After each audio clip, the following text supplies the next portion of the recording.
Hello, my name is Tanner Speck. This is FTE 217 and this is my week 4 assignment. I'm going to start by demonstrating that my rifle is clear, visually and physically inspecting, making sure it's cleared. It looks all good to me. I've never loaded any live ammunition in this yet. I've never shot it, so cleaning it, I'm just going to be going over the basics and how to do it. I won't be actually cleaning it because it's not necessary. So I'm going to disassemble this and be right back. Here are all the components separated. Okay, so a quick overview on how to clean a rifle. Starting off with, the bolt.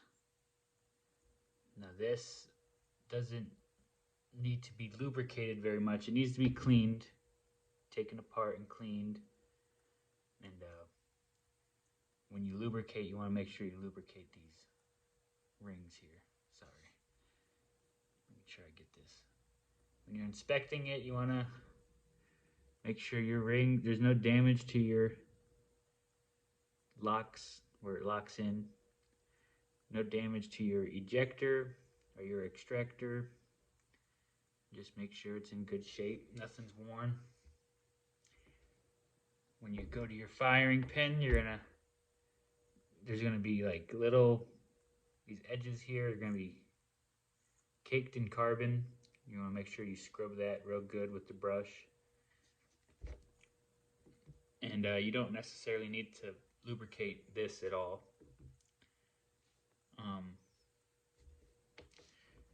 Your bolt carrier group.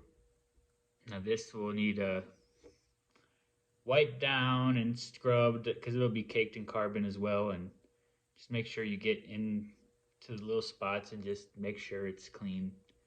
It doesn't need to be perfect. I mean, you want the outside to be pretty clean because it's going to be, nothing to get stuck or scrape, no like sand or anything. You don't want sand stuck in there or dirt. So just make sure it's cleaned and lubricated, no carbon. And you want to also make sure your charging handle is wiped down and a light coat of oil on there.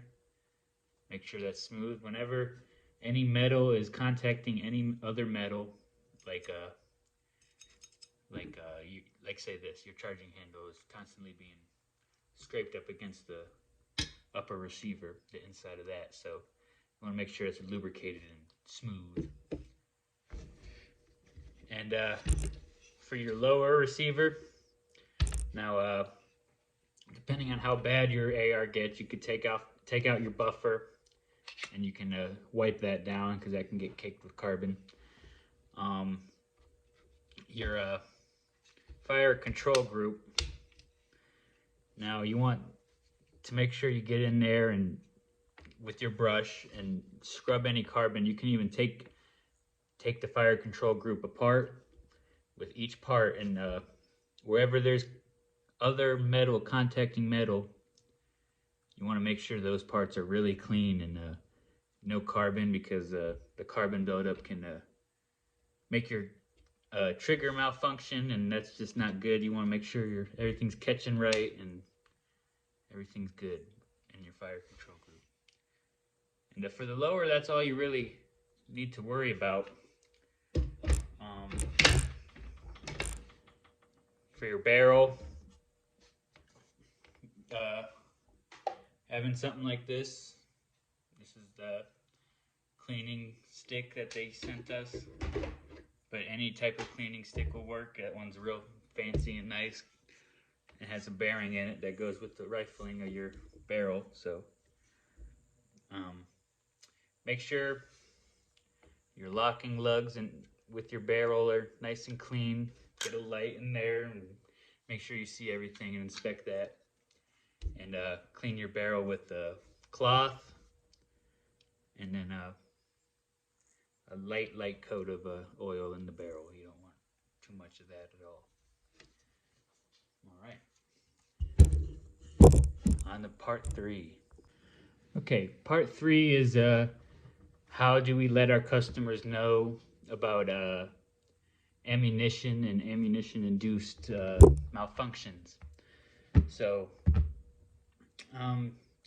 really want them to, like, whenever there's a misfire or a failure to fire, you want to make sure that they check that their primers were properly struck, and if there's anything like a stovepipe malfunction where like the casing is halfway out of the bolt carrier group, you want that to be a red flag, and you want that to be something that clicks as a maybe we're using bad ammunition.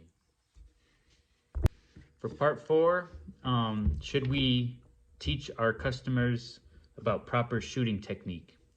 And I say yes, because you want to make sure that they're when they're shooting, that if they have proper technique, it's easier to diagnose actual physical malfunctions in the rifle, because if you know that they're shooting it right, you can take that out as a variable for what could be wrong. If you know you've taught that person how to shoot their gun properly, then they'll be less susceptible to user malfunctions. And for the 4th one is describe why it is important to understand firearm and accessory operation before putting those accessories on your rifle.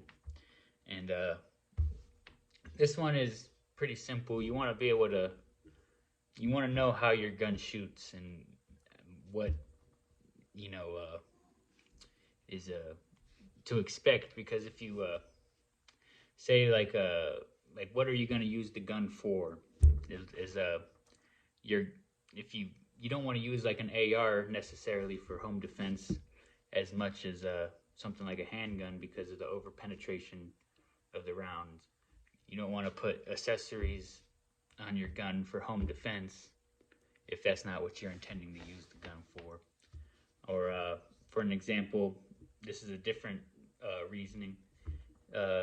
If you have a AR-9, maybe the mil-spec buffer can cause malfunctions to your rifle, and understanding exactly how the buffer system works, you want kind of a buffer with weights in it, it'll perform better, something like that, you know. It's an example. So thank you so much.